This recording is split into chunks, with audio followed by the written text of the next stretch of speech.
Good day, everybody. It's Jacques Roch here, Group Health Safety Environmental Manager for Refaline Group. I wanted to do a brief training session on monkeypox. As you guys may have heard, that monkeypox has evolved into a disease that is starting to spread all over the world. And we've had our first 2 cases in South Africa in the last 2 weeks. The UK has now surpassed 1,000 cases. I've seen modeling in the UK that they predict it will be close to 60,000 to 80,000 cases by the end of the year, or even more. So my feeling is that it will spread more in South Africa as well. It's not going to be to the extent that COVID was, but it's important for us to know what is coming and how to manage and deal with it. So this training course will look at specifically on what is monkeypox, what is the modes of transmission, what are the signs and symptoms. We'll also have a little bit of a brief discussion at the end as why is this becoming a problem, what has changed, and we'll look at how the disease progresses. The objective is obviously to give you, as our employee, more knowledge. Knowledge is power. And as we saw with COVID, the more knowledge and information we share and give you, the easier it becomes to try and prevent you from getting infected with these diseases. So the objective is for you to walk away knowing a bit more about what monkeypox is, to be able to prevent as much as possible any infection for all our employees. So what is monkeypox? Monkeypox is an infectious disease. It's caused by a virus called the monkeypox virus. It is characterized by a severe rash on the skin. And you're going to see this virus generally affects the skin cells. You get a rash all over your face, your trunk, your limbs, in various areas. And it's a clear sign that it's possibly monkeypox that you have. Typically, it's self-limiting, meaning that you are going to feel sick, and it's going to limit what you do on a day-to-day basis. So, for example, you're going to get a fever, you're going to feel sick, it's going to be self-limiting. But it can also lead to severe illness or death. Death occurs in up to 11% of cases, and that most often happens in younger age groups and kids, although there is adults that have died from monkeypox in the past. So it's important for us to know about it and ensure that we protect ourselves from it. Monkeypox is a zoonotic disease, meaning that it spreads from animals to humans.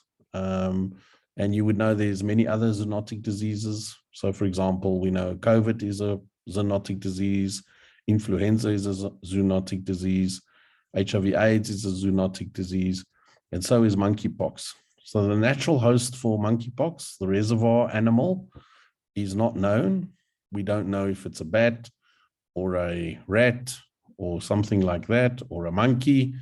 It occurs primarily around the rainforests of West and Central Africa. Many species of small rodents and non-human primates are susceptible to the monkeypox virus. Following the eradication of smallpox, the monkeypox virus emerged as the most significant orthopox virus in humans. So we know that monkeypox is a close relative of the smallpox virus. Smallpox virus has been one of the most severe diseases that has ever infected man through history. And luckily, a vaccine was developed for smallpox virus. Vaccination stopped in 1980 when the disease was eradicated completely through the world and through the World Health Organization. It's known as one of the most successful vaccination campaigns that's ever occurred. So this smallpox virus is a close relative of monkeypox, and they both belong to the same family of viruses, which is known as an orthopox virus.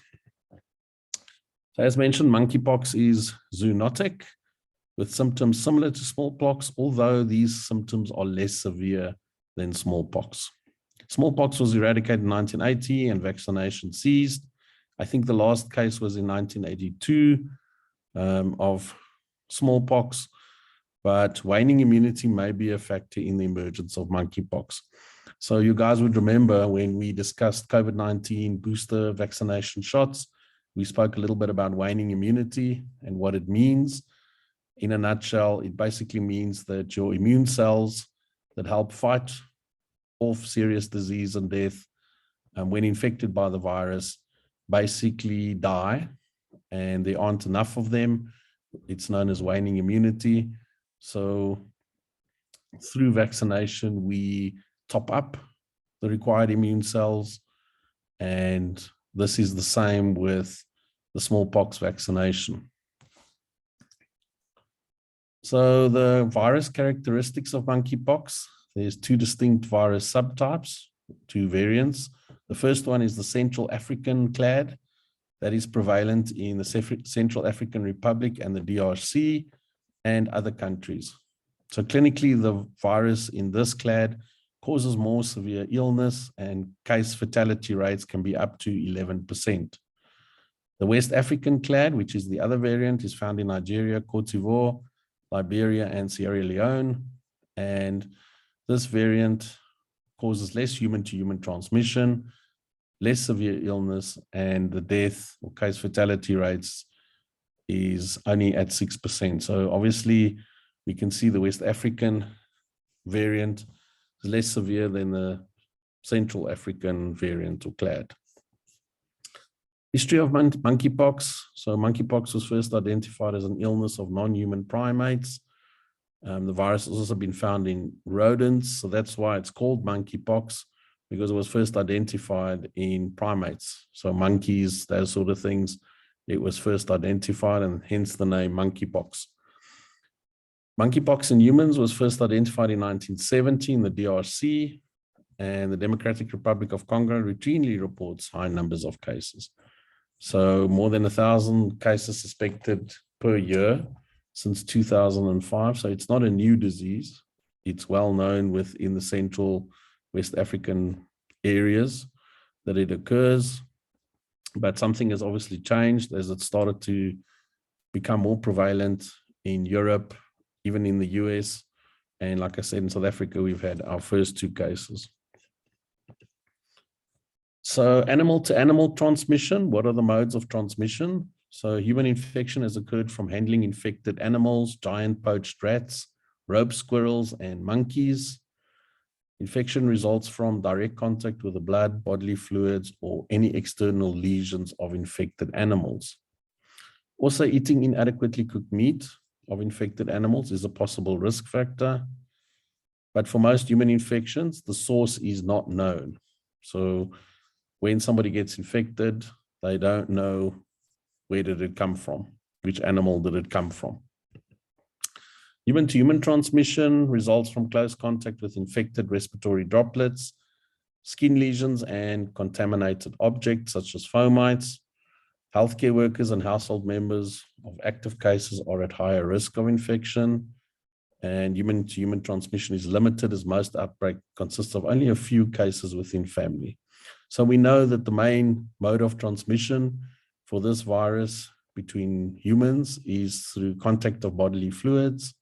So obviously coming into contact with the lesions and their secretions, but also if you are close enough to somebody coughing, we know that that could also spread the virus, but it's nowhere near the type of transmission that you see with COVID. COVID is obviously a respiratory virus, so it will spread a lot easier than something like monkeypox. We also know that most of the transmission usually happens with healthcare workers and family members that are in close contact with people that are infected with monkeypox. So in monkeypox, the incubation period, which is the time from when you are infected with the virus to the onset of your first symptoms, is usually between 6 to 13 days. But we know it can also range from 5 to 21 days. So that's very important to know that if you are infected, how long will it take before you show symptoms?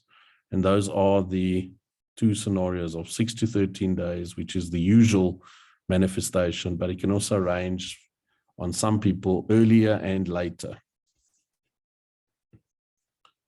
What are the signs and symptoms of monkeypox? So generally, you will see things like swollen lymph nodes, and I will show you a picture coming up of swollen lymph nodes, muscle aches or myalgia, fever, headache, and the typical rash that you see in some of the photos.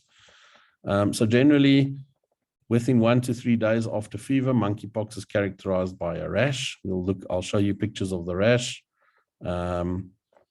But in the beginning stages, usually it's the same as for any viral infection: fever, headaches, muscle pains, those sort of things. So in the beginning, it's going to be very similar to something like COVID, for example, where you also get a fever, headache, muscle aches, those sort of things.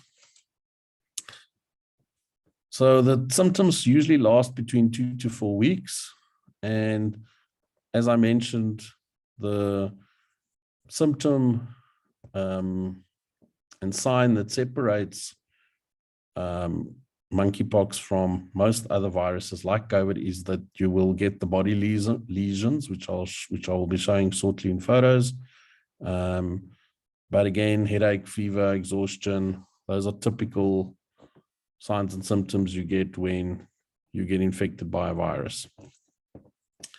The disease course. So generally the infection progresses in 2 phases. You get what's called the invasion phase. That's when you are infected. That is usually between 0 to 5 days. It's characterized by fever, headache, swelling lymph nodes, back pain, muscle aches, fatigue, and then the characterized rashes appearing on stages 1 to 3 days after the onset of fever, beginning on the face and spreading to the trunk and the limbs. So generally the spots, if you want to call it that, would appear on the face and will then spread to the trunk and the limbs, such as the arms, legs, and so forth. How does this rash look? So here's a very good depiction or photos of how the rash progresses. So it starts off with what's called an early vesicle, 3 millimeters in diameter. So it will basically in the beginning look like a pimple, and then progress to a small pustule, 2 millimeters in diameter, an umbilicated pustule, 3 to 4 millimeters in diameter, ulcerated lesion, 5 millimeters in diameter, crusting of a mature lesion, and then a partially removed scab. Now, bear in mind, this is just pictures of one of these vestules. There's going to be quite a lot all over the body. So it's not going to be just one. There's going to be quite a lot on the head, face, arms, back, including the genitals, feet, and hands. The rash affects the face in 95% on the cases.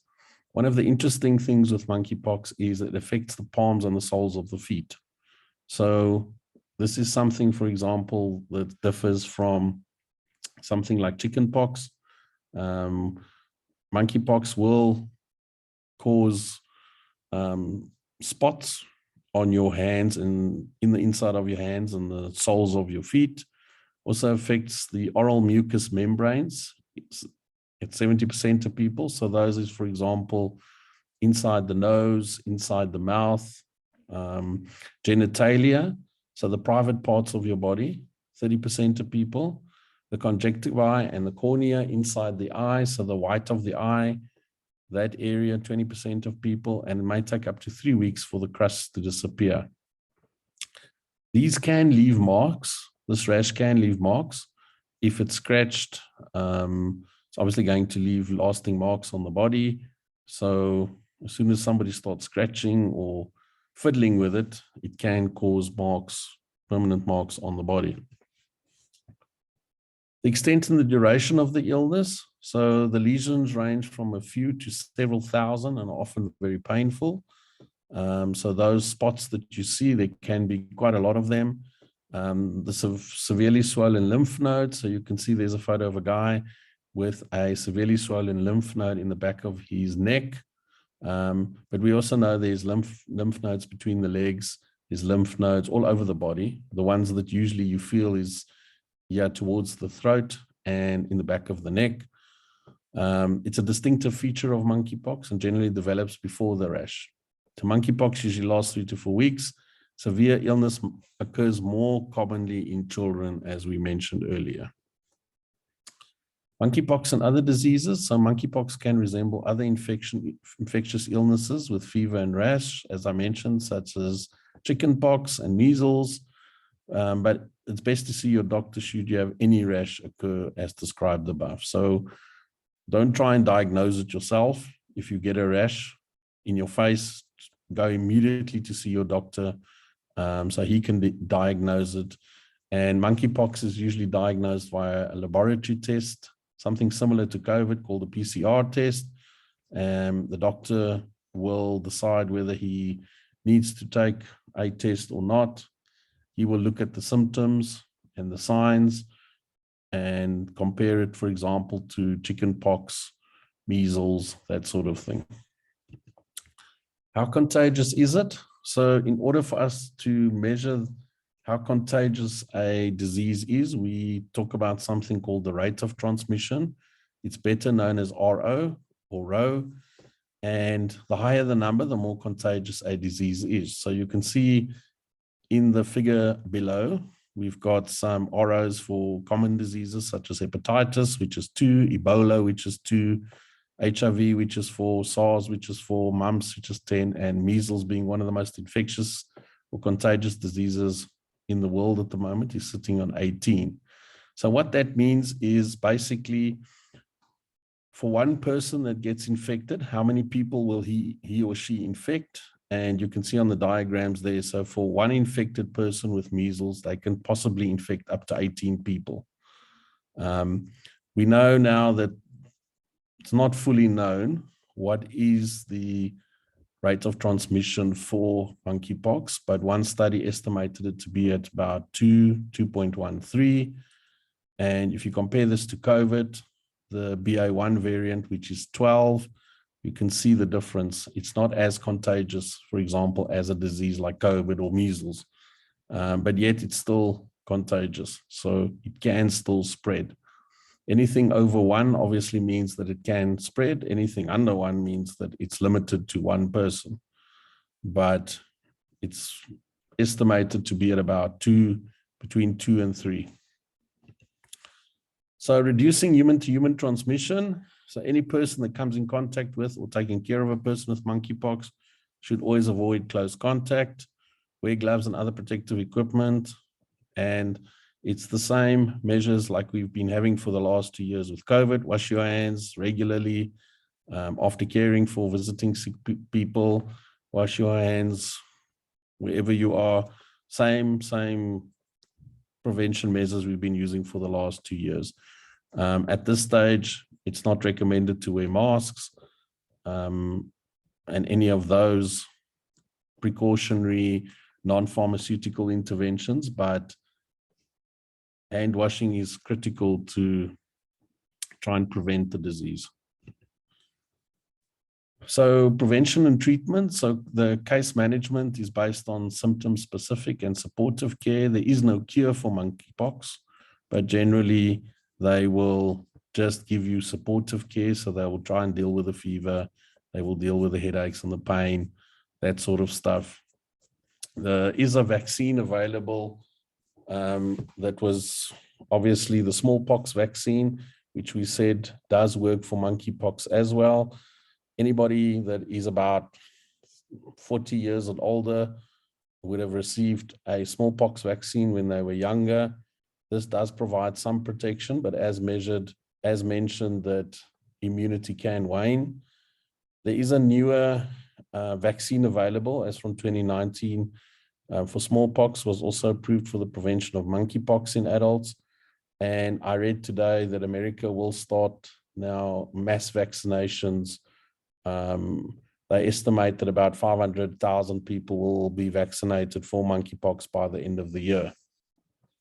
Vaccination in South Africa, there is no discussion yet of any vaccination. We've only had 2 cases, so no discussion as yet of any vaccination. So what has changed in the end? As I've said, that monkeypox infections happen around, specifically in Africa, every year. What seems to have changed is that the infections that have occurred in Europe and America and in South Africa has been from non-travel. So people that got infected have not traveled to West or Central Africa. They have received, or they got infected somehow where they are. This is a worrying factor because it means something has changed in the virus.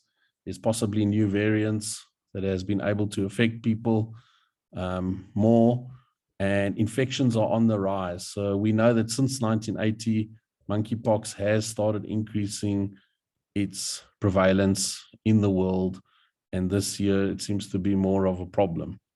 As I mentioned, in South Africa, there's only been 2 cases, but I do think that more will occur, as well as more around the world. I don't think it will be like a COVID situation. And obviously you can see that the rate of transmission is lower, so it has a totally different form of transmission. So I don't think we're sitting with a COVID situation, but there will be more cases. So it's important for us to know the signs and symptoms and how to prevent and how to deal with it. So for now, if you see any of these symptoms, please contact your doctor immediately, who will know what to do and how to diagnose the disease, how to test for it. Please keep your eyes open for it. Wherever we travel as a company, and all we now need to do is we will keep our eyes open on the infection numbers and any changes in the infection, which we will then communicate as per COVID via our company systems, communication systems. As I mentioned, should the numbers drastically increase, we will be implementing a risk assessment system as well as a mitigation plan. But it's still early days for something like that. I think the first step was just to give you all the information that you require.